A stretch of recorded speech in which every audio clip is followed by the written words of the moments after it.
चलिए दोस्तों, आज हम इस वीडियो में जानते हैं टाइप्स ऑफ फूड चेन के बारे में, क्योंकि ये क्वेश्चन बहुत ज्यादा आ जाता है कि फूड चेन क्या है और क्या हायरार्की होती है। तो सबसे पहले तो हम ये जान लेते हैं कि फूड चेन क्या है। तो ये ना एक हायरार्की होती है कि कैसे फूड एनर्जी या फिर हम बोले एनर्जी कैसे एक लेवल से दूसरे लेवल पे जाती है, एक जानवर से दूसरे जानवर पे जाते हैं या फिर हम बोले तो प्रोड्यूसर से कंज्यूमर, इन सब जगह पे जाती है।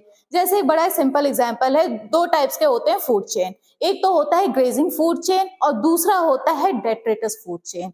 ग्रेजिंग मतलब आप समझ सकते हो एक तरफ से जो लैंड पे पाया जाए या फिर पानी में पाया जाए। लैंड वाले का एक सिंपल सा एग्जांपल है घास। ठीक है, हर कोई घास देखता है। घास को कौन खाता है? ग्रास हॉपर खाता है या फिर हम बोलते हैं टिड्डा।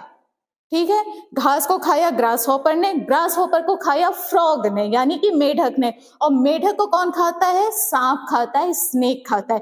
तो आप देख रहे हो कि कैसे कैसे कोई ना कोई किसी ना किसी का खाना बनते जा रहा है। घास किसका खाना बनी? घास यहाँ पे खुद से खाना बना रही है, तो ये ऑटोट्रॉफ हो गई और ये प्राइमरी प्रोड्यूसर भी होती है। तो घास किसका खाना बन गई? ग्रास हॉपर का। ग्रास हॉपर किसका खाना बन गया? मेढक का। और मेढक किसका बना? सांप का। इतना ही नहीं, सांप किसका बनेगा? वो बनेगा चील का या फिर ईगल का। तो आप देखो कैसे हर एक कोई ना कोई मतलब एक दूसरे का अपना खाना बनते जा रहा है। इसी को हम कहते हैं फूड चेन। और उसी को अगर हम पानी का एग्जाम्पल देखें, एक्वेटिक लाइफ का एग्जाम्पल देखें, तो बिल्कुल छोटा जो होता है प्राइमरी प्रोड्यूसर जो होता है वो होता है फाइटोप्लैंक्टॉन्स। फाइटोप्लैंक्टॉन्स जो होते हैं एक तरफ से हम बोले एल्गी होते हैं या फिर शैवाल, उसको खाते हैं जू प्लैंक्टन, जो थोड़े थोड़े मतलब छोटे जीव होते हैं।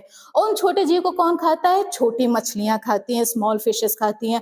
और उन स्मॉल फिशेस को कौन खाता है? बड़ी मछलियां खाती हैं। तो आप देख रहे हो यहाँ भी कोई ना कोई एक दूसरे का खाना बनते ही जा रहा है, एनर्जी ट्रांसफर होते ही जा रही है, एक लेवल से दूसरे लेवल पे हो रही है। ठीक है, इसी को हम कहते हैं ग्रेजिंग फूड चेन।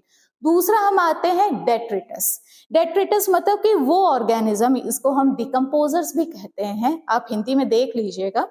मतलब कि जो मरे हुए ऑर्गेनिज्म पे जीवित हैं, मतलब कि जो मान लीजिए कोई ह्यूमन बॉडी है, जब वो मर जाते हैं, मतलब ह्यूमंस जब मर जाते हैं कि उनकी डेड बॉडी को जो खाते हैं, जो मतलब एल्गी, फंजाई या अर्थवर्म, केचुआ आपने देखा होगा, उसको हम कहते हैं डेट्रीवोर्स। ठीक है, और फिर डेट्रीवोर्स केचुआ है, उन्होंने डेड बॉडी को खा लिया, एनर्जी ले ली, उनको खाना मिल गया, क्योंकि खाने से हमें एनर्जी मिलती है। अर्थवर्म है या फिर केचुआ है, उसने डेड बॉडी को खाया, उसको एनर्जी मिल गई। फिर उस केचुए को कौन खाएगा? फिर से उसको चिकन खाएगा, मुर्गा खाएगा। तो आप देख रहे हो फिर से ये साइकिल चल रही है। तो इसको हम बोलते हैं डेट्रिटस। डेट्रिटस मतलब कि जो मरे हुए या फिर सड़े हुए चीजों पे जीवित रहते हैं, उसको हम कहते हैं। Thank you.